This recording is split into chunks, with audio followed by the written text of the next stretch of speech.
all of our lives is just one constant pursuit of happiness. Yeah, right. And it seems we look for it in all the wrong places. All right.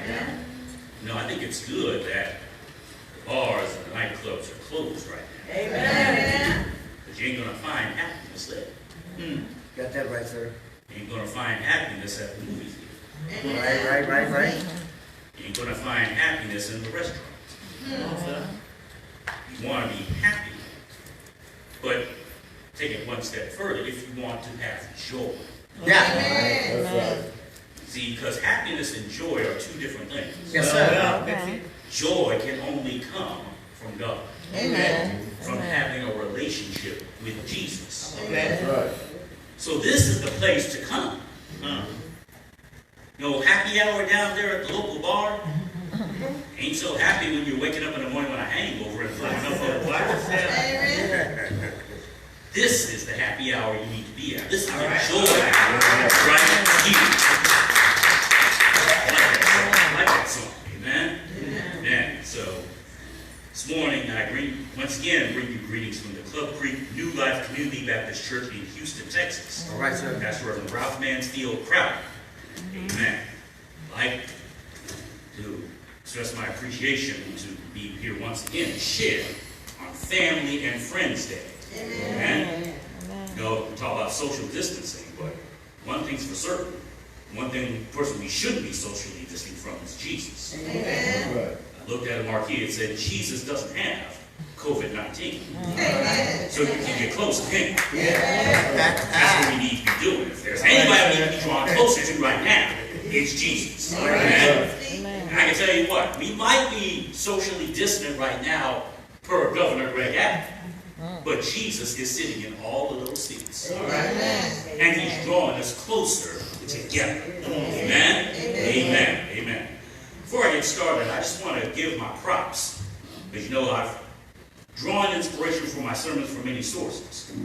But I want to say that this sermon I'm about to deliver today, the inspiration comes right back there. Amen. Bow with me. Father God in heaven, Father, we thank you this morning. Yes. Thank you for allowing us to gather here, Father. Even in the midst of all this uncertainty, Father, there's one thing we can be certain of, is that you are still on the throne and you are still in control. Yes. So, Father, you have tasked me to deliver your word. But I am like Solomon. I am but a little child. I know now how to go out or to come in. Yes. I can't preach unless you preach for me. That's right. So I pray right now, because I have wounded a soul today, because I have caused a foot to go astray, because I have walked in my own willful way, I ask you to forgive me right now. Father, pour your word into me, that I might empty it out upon your people. Father, let your words be my words. Let your thoughts be my thoughts. Let them hear you and not me. Let them see you and not me. Come in and speak to your people. Let us be encouraged today, Father. Let us be convicted today, Father. Let us be strengthened today to go forth and do what you would have us to do to glorify your name. Come and deliver your word your way. We say, speak, Lord, for your people are listening. In Jesus' name we pray. Amen. I want to begin this morning with a little bit of a history lesson. Now, every 4 years, there are 3 things that happen in this country. All right. One is we get an extra day in February because it's a leap year. All right, sir. One is that we have a Summer Olympics, although they've been postponed for a year. And then the third is going to happen this fall, when Americans everywhere will flock to the polls to do something that we do every 4 years, and that is elect a president. Now, in the 244-year history of the United States of America, 44 men have held this position. That's right. So we have the 45th president, but 44 men have held it because one held the office twice, non-consecutive. That's right. Now, if history has taught us anything, it's this. When you hold the office of President of the United States of America, your legacy will most likely be defined by your words. Indeed, many presidents in our nation's history are remembered best for the words that they delivered in the times of crisis and challenge. So I want you to listen with me for just a few minutes and see if you can recognize some of these words that were spoken. Like, for instance, these words were spoken during the heart of the Great Depression. Just go ahead and play number one. The only thing we have to fear is itself. Who remembers who spoke those words? Roosevelt. Franklin Delano Roosevelt. Amen. 32nd president. Amen. Now, consider these words that were spoken when the nation was entering a new decade and a new frontier. Go ahead and play number two.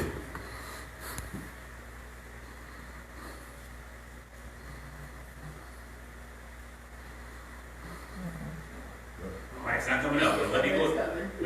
And so, my fellow Americans, ask not what your country can do for you, ask what you can do for your country.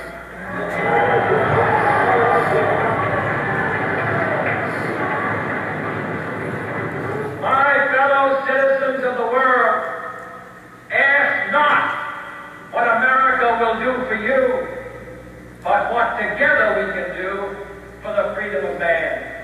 Now, which president spoke those words? JFK, President John F. Kennedy, 35th president.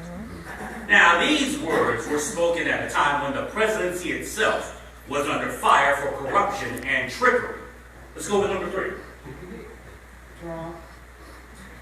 And so, my fellow Americans,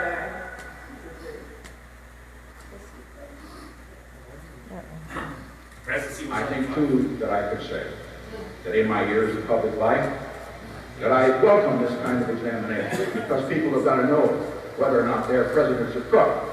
Well, I'm not a crook. I earned everything I've done.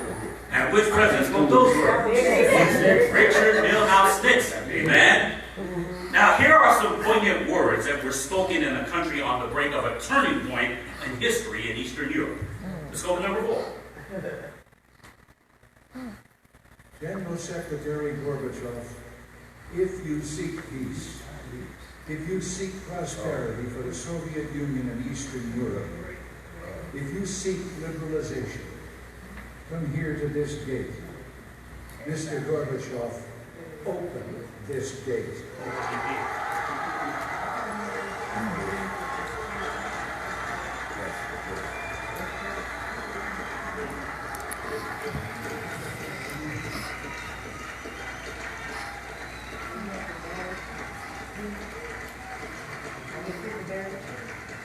Mr. Gorbachev, Mr. Gorbachev, tear down this wall. Who spoke those words? Reagan. Ronald Wilson Reagan. Now, the legacy of some presidents can often be summed up in one simple phrase. I want to see who remembers these three simple yet powerful words. Next one.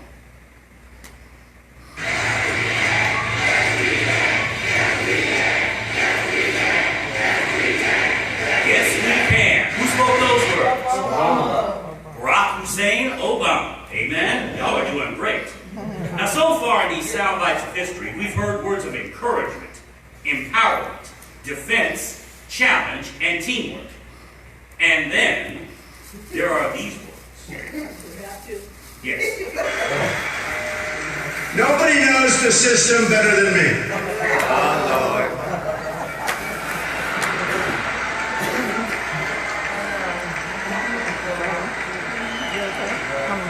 Which is why I alone can fix it. And who spoke those words? None other than our current leader, President Donald John Trump.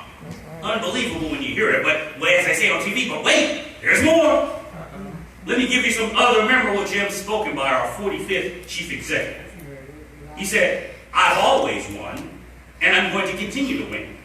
And that's the way it is. People love me. And you know what? I have been very successful. Everybody loves me. I'm a bit of a P.T. Barnum. I make stars out of everyone. And this one really gets me. He said, I wouldn't mind a little bow. In Japan, They bow. I love it. Only thing I love about Japan. Now see, I don't know about you, but when I look back and looked at these words, I was downright concerned. And why, do you ask?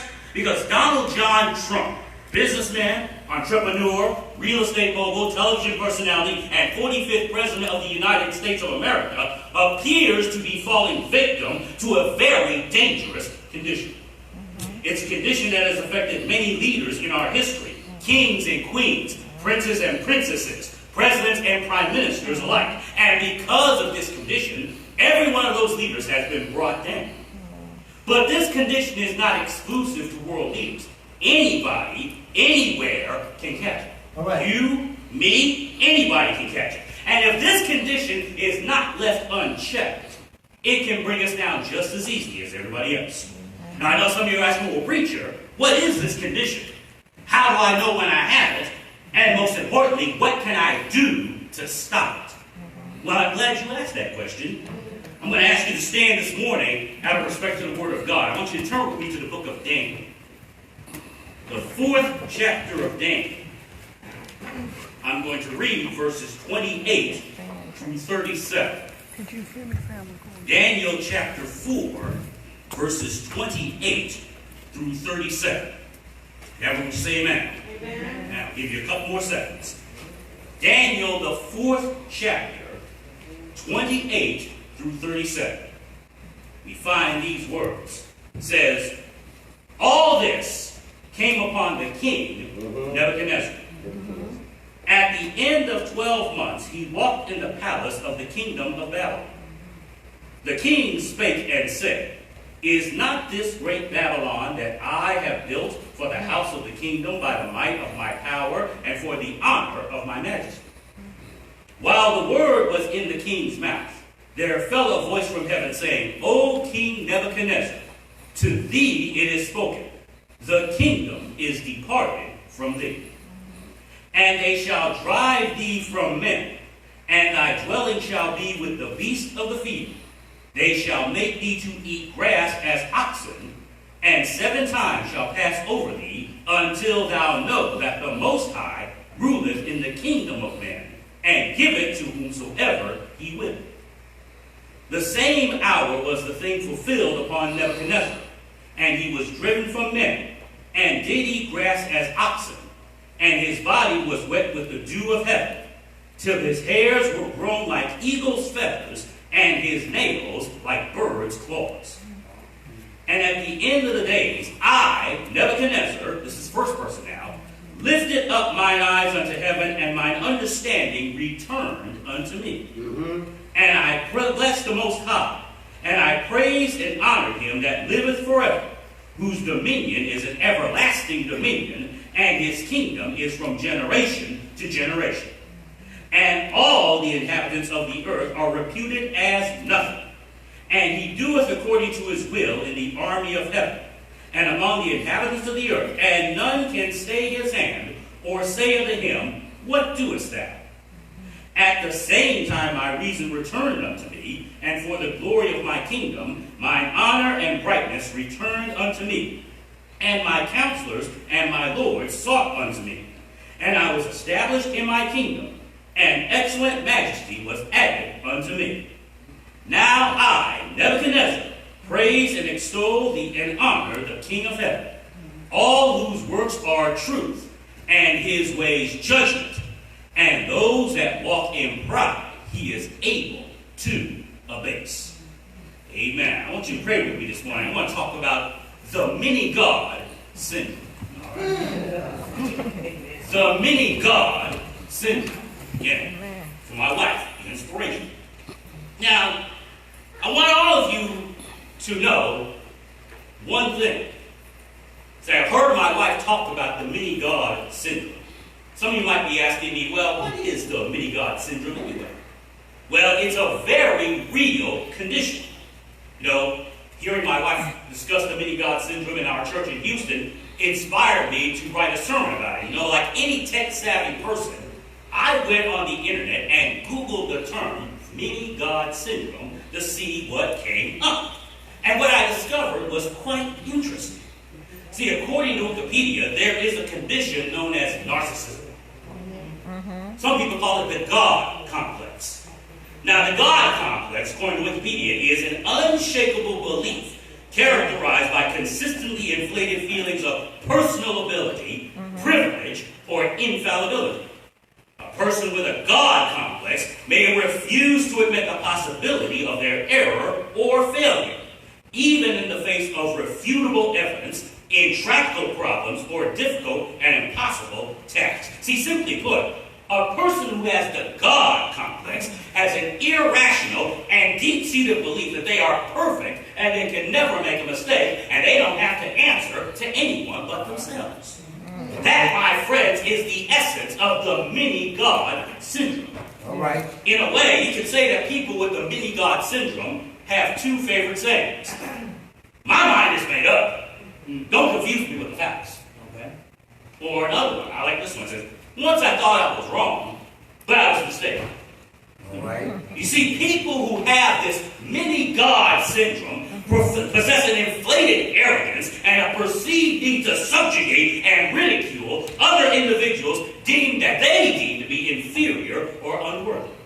And because of this inflated arrogance, a person with the mini-God syndrome may make this statement in their minds when they wake up in the morning and say, okay, God, you go home and rest now. I'm up now. I'll take care of this. Now, that might be an exaggeration, but it's not out of the realm of possibility. All right. But see, let me take this concept a little bit further. See, here are just a few distinguishing characteristics that make a person with the mini-God syndrome may possess. They have a grandiose sense of self-importance. All right. They like to toot their own horn. Okay. They are overwhelmed by fantasies of unlimited success, power, splendor, beauty, or ideal love. You know, just the other day I was watching President Trump do one of his White House news briefings. All right. And in the background, you can hear the blaring of 18-wheeler horns in the background. Now, they were there to protest his policies.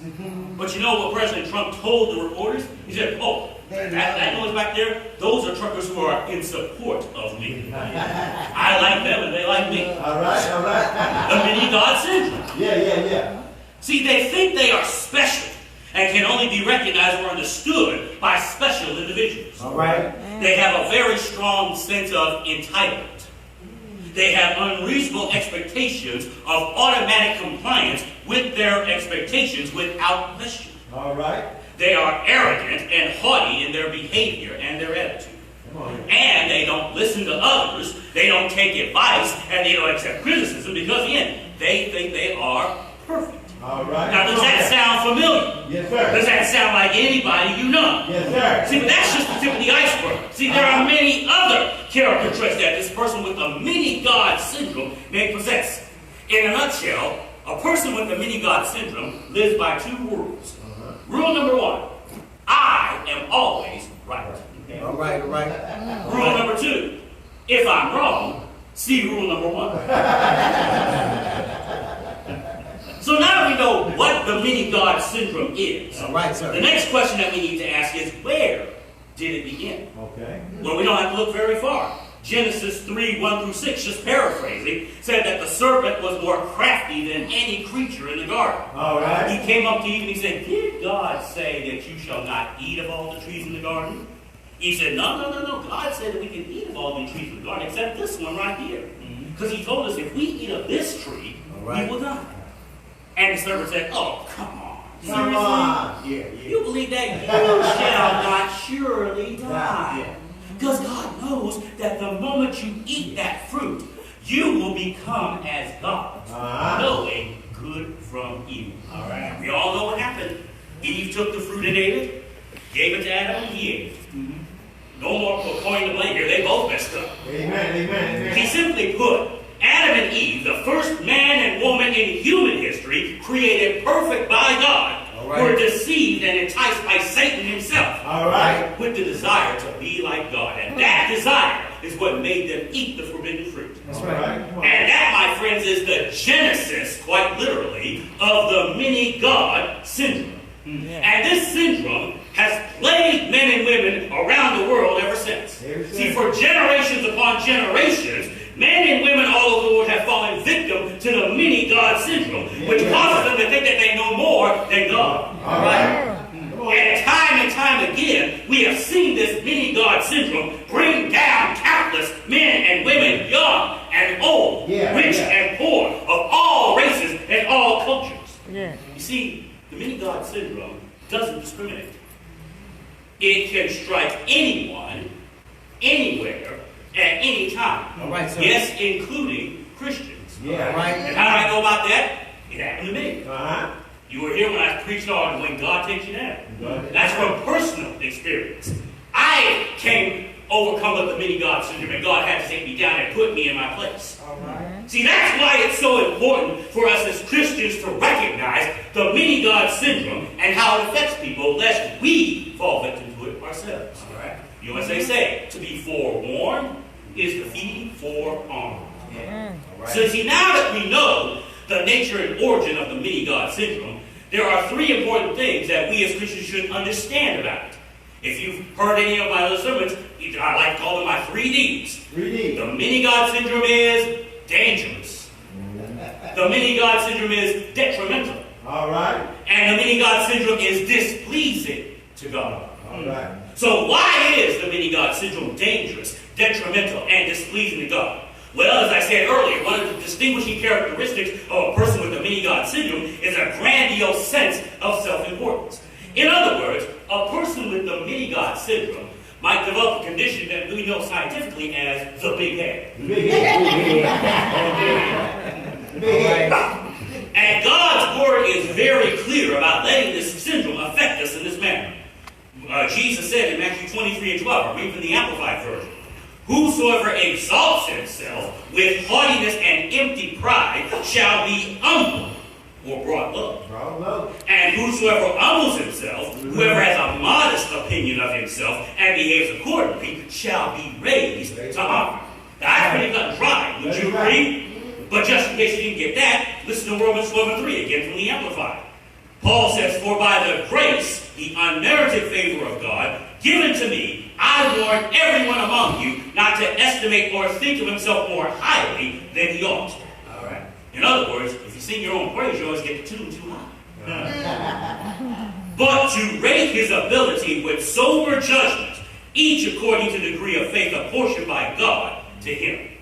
So you see, in a nutshell, it's dangerous when we let the mini-God syndrome give us the big head and make us think that we are greater than and know more than God. All right. That kind of thinking can be detrimental to our Christian walk because we get full of ourselves and fail to give God the glory and praise that he is due. All right. And when that happens, make no mistake about it, God is extremely displeased with that. That's right. And when God is displeased with us, just like I said, God knows how to take us down. Yeah, that's right. Every time. Now, let's get down to brass tacks. Now, in order to understand how the mini-God syndrome works and how it can affect us, let's look at our case study. The Babylonian king, Nebuchadnezzar.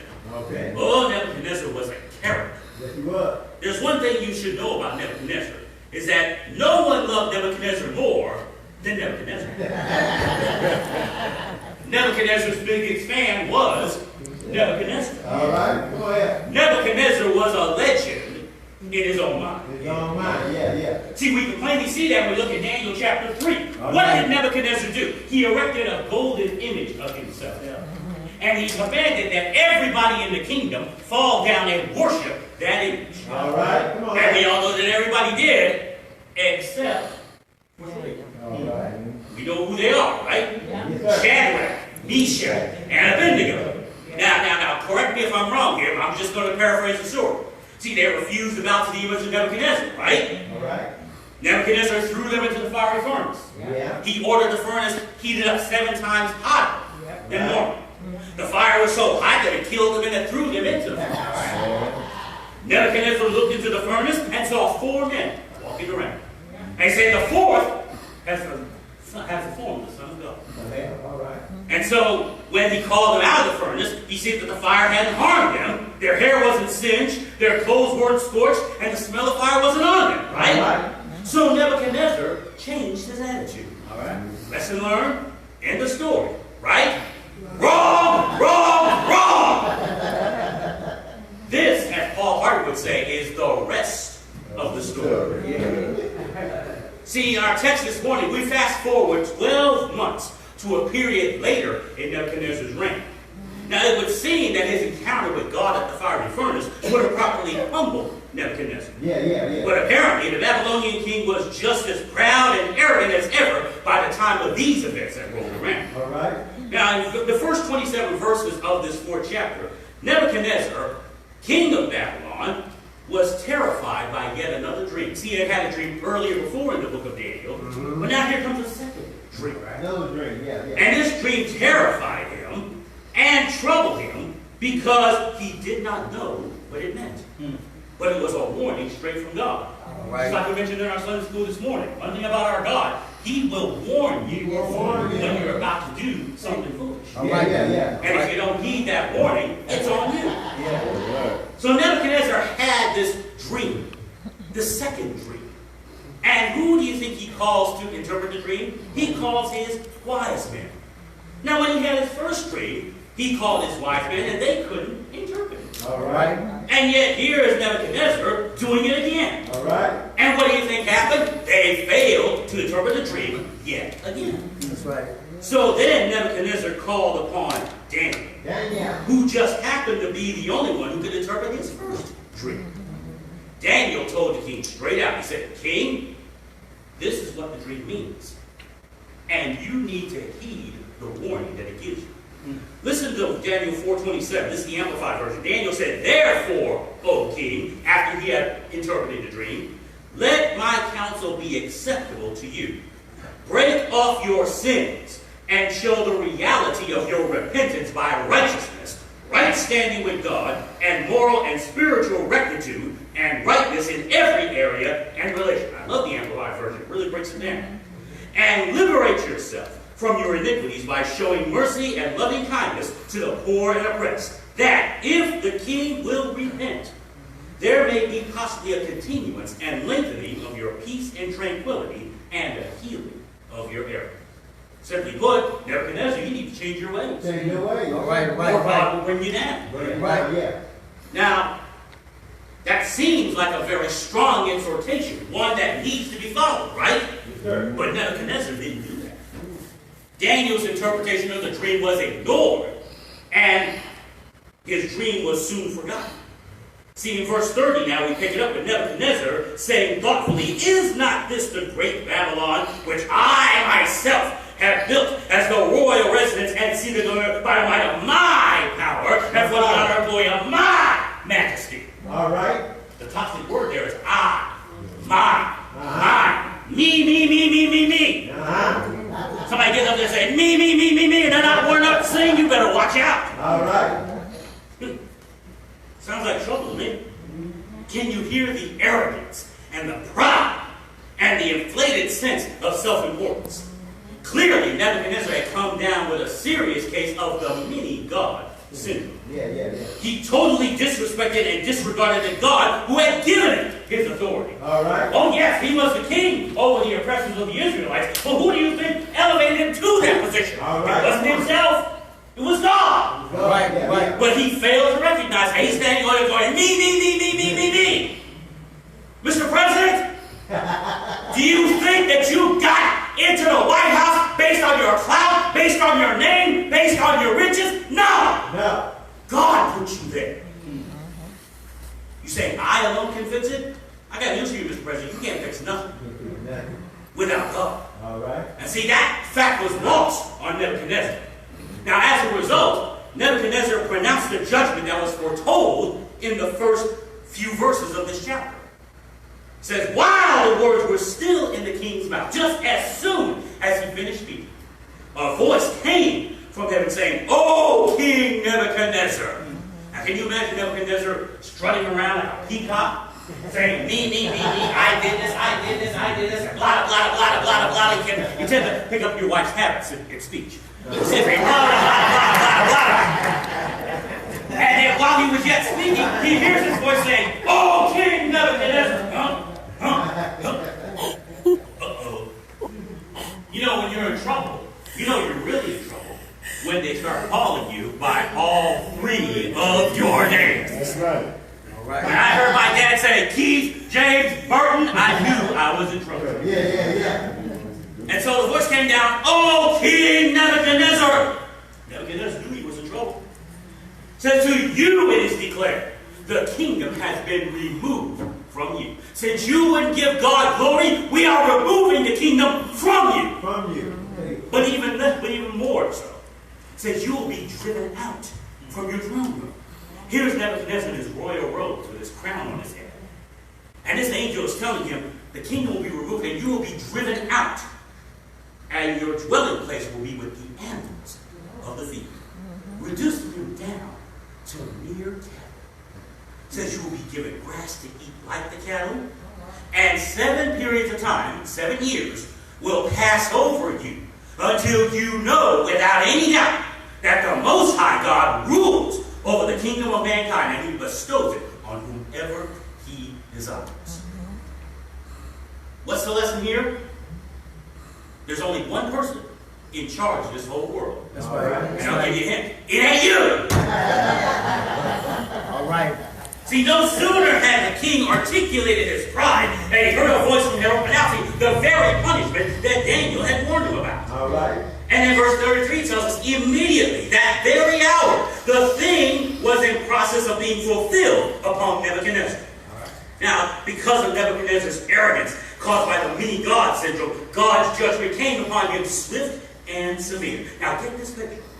Here's Nebuchadnezzar, once arrayed in royal robes, with a golden crown on his head. Now, he's dwelling in the field. His hair matted and snarled and wet with the dew of the earth. His hair was shaggy, his nails thick and yellow. I mean, can you picture his appearance? This is the king of Babylon we're talking about here. All right.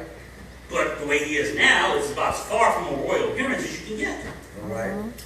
Now, this condition, the angel said, would last for 7 periods of time, or 7 years. So why 7 years? Because you know the number 7 represents completeness and perfection. By the time this 7-year period was up, Nebuchadnezzar would know without a doubt that God was in control. All right. The fact that Nebuchadnezzar's condition would last 7 years indicated that God's judgment on him would be perfect and complete. God himself will make sure that at the end, what Nebuchadnezzar should have learned from his vision of the great image and the incident at the fire furnace be indelibly impressed upon him. Though sometimes you have to beat that lesson into you till you finally get it. All right. And that's exactly what happened to Nebuchadnezzar.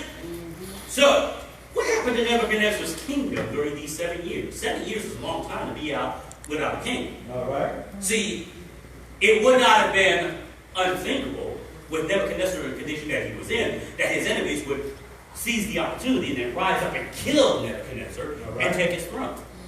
But that didn't happen. That didn't happen. See, God kept affairs in Babylon under control. And since Daniel was high up in the hierarchy of the land, it is not unthinkable to think that Daniel or some people were handling the affairs of the kingdom. So that way, when Nebuchadnezzar recovered and returned to the throne, everything would be just as it was when he left. See, this is yet another indication of the sovereignty of God. God takes care of his own people. All right. And he'll even take care of your enemies as well. That's right. Now, did Nebuchadnezzar learn his lesson at the end of the 7 years? Well, let's listen to his words in verses 34 and 35.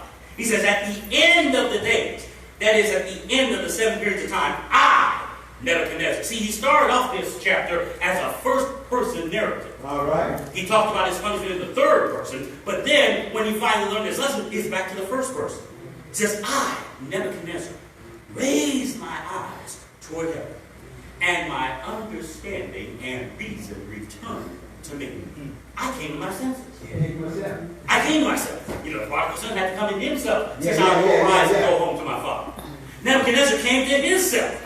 He says, and I blessed the Most High, and I praised and honored and glorified him who lives forever. See, clearly the once proud and arrogant king of Babylon was singing a much different tune after the 7-year attitude adjustment from God himself. It was no longer me, but God. Right. See, nothing like the complete judgment of God to cure somebody of any God sin. And what's more, Nebuchadnezzar tells us in verse 36, now at the same time my reason returned to me, and for the glory of my kingdom, my majesty and splendor will return to me.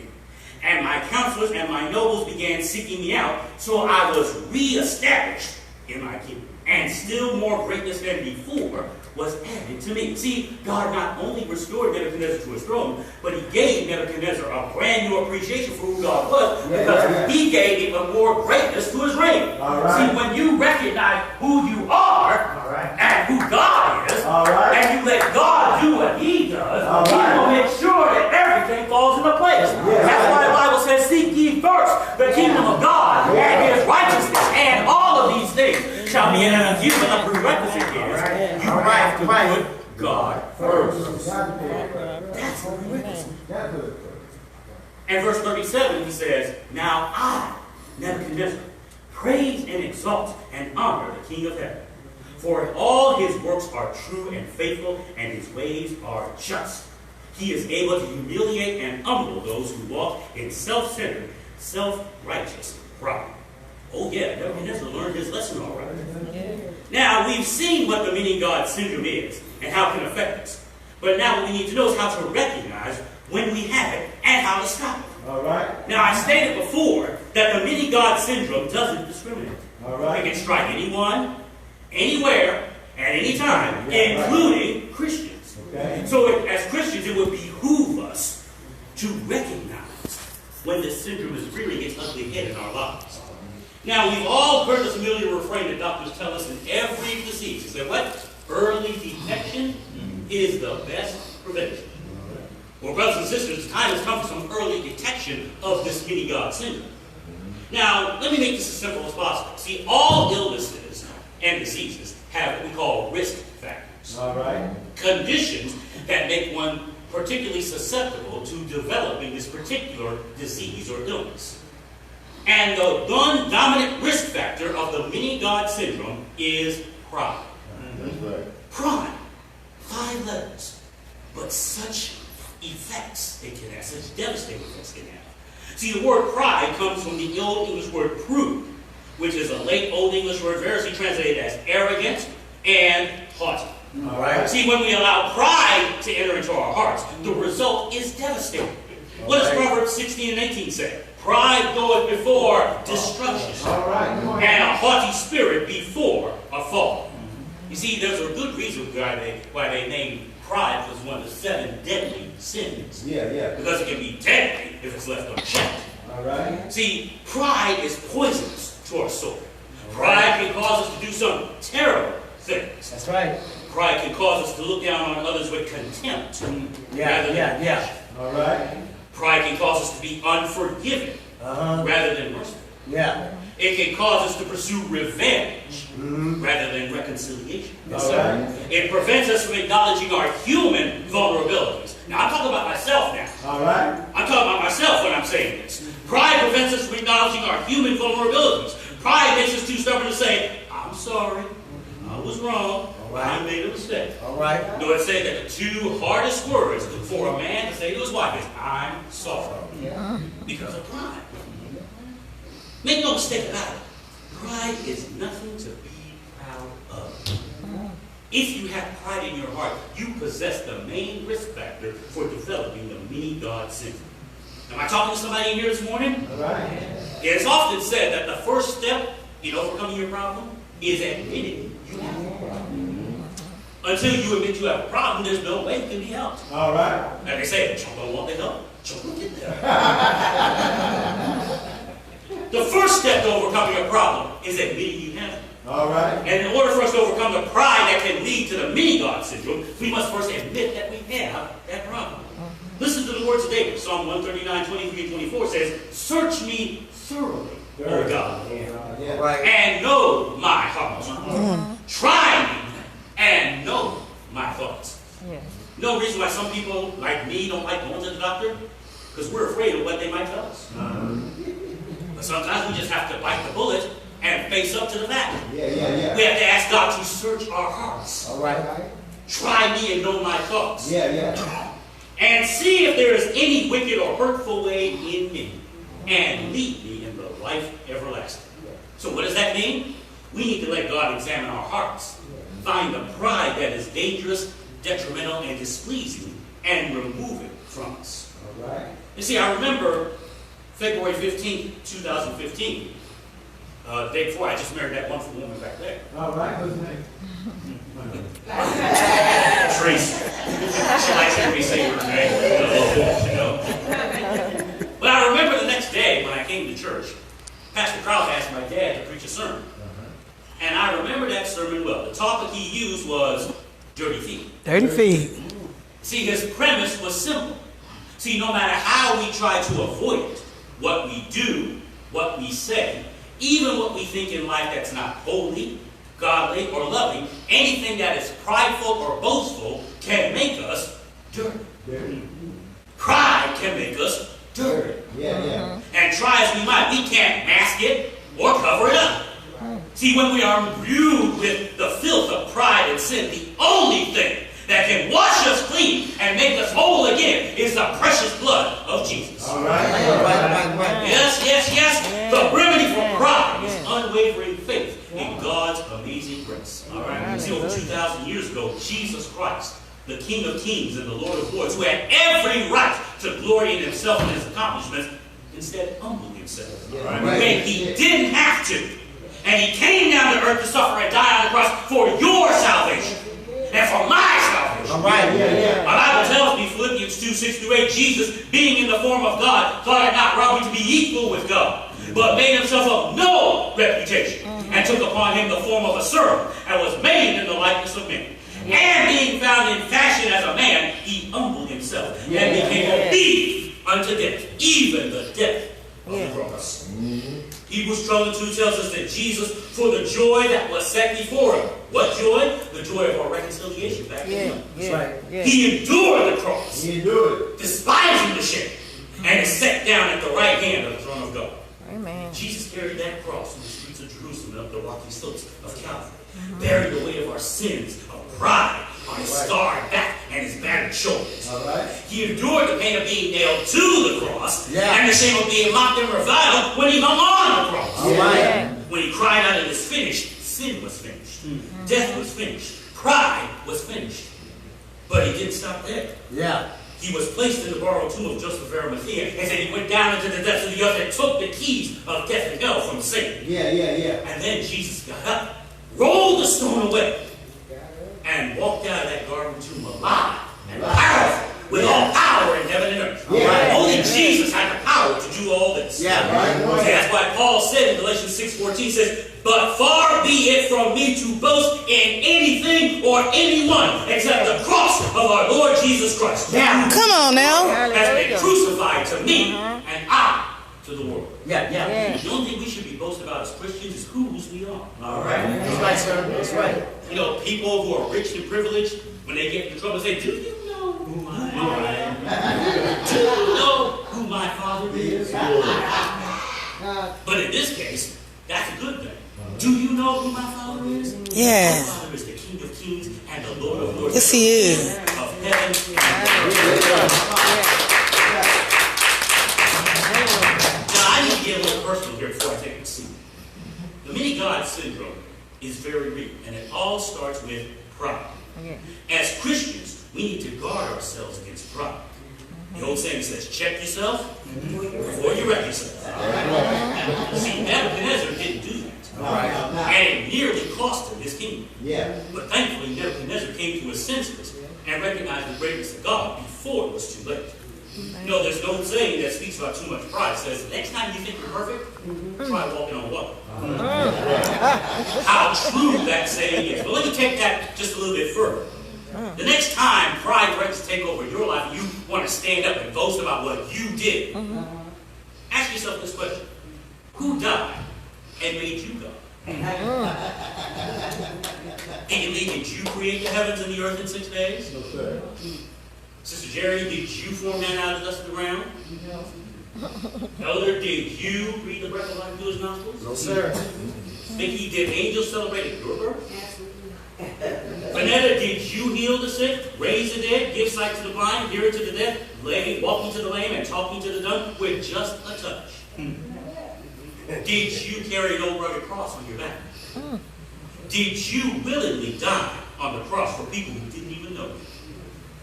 Sister Ruby, did you rise from the dead and walk out of the tomb? No, I did not. Do you hold all power in heaven and in earth? No. Did you ascend to heaven and are now sitting at the right hand of God? No, I did If not. you can't answer yes to any of these questions, then one thing is clear. You're not God. Amen. Amen. Hallelujah. Only God is God. He is God. And who are we to judge him or think that we are better than him? We need to know our role. Ecclesiastes 12 and 13 says, when all has been heard, the end of the matter is this. Fear God. Worship him with all filled reverence, knowing that he is almighty. Keep his commandments, for this applies to every person. That's our role, brothers and sisters. We need to trust God completely and let him rule and reign in our lives. And let's not be so bold as to think that we know better than God. See, Job thought he could question God when he was going through his trials. And he asked God, and he asked God, and he asked God. But when God answered him, notice he didn't answer his question, why? But he gave him some questions that Job couldn't answer that put him in his place. That, paraphrasing, gives pretty much a reason why Job was going through. He said, because I'm God and you're not. That's the bottom line. Say, God is God and we are not. To say that God is great, the lesson that King Nolan had to learn the hard way is to say that we are not. To say that God is in control is to say that we are not. To say that God is sovereign, and he does what he wants to do, when he wants to do it, and how he wants to do it, is to say that we control nothing in this life. Wow. So get over yourself. Song says, we have come into this house, gathered in his name to worship him. What's the second verse? So forget about yourself. Concentrate on him and worship him. Let go and let God. That, my friends, is the only way for us to avoid the consequences of the many God sin.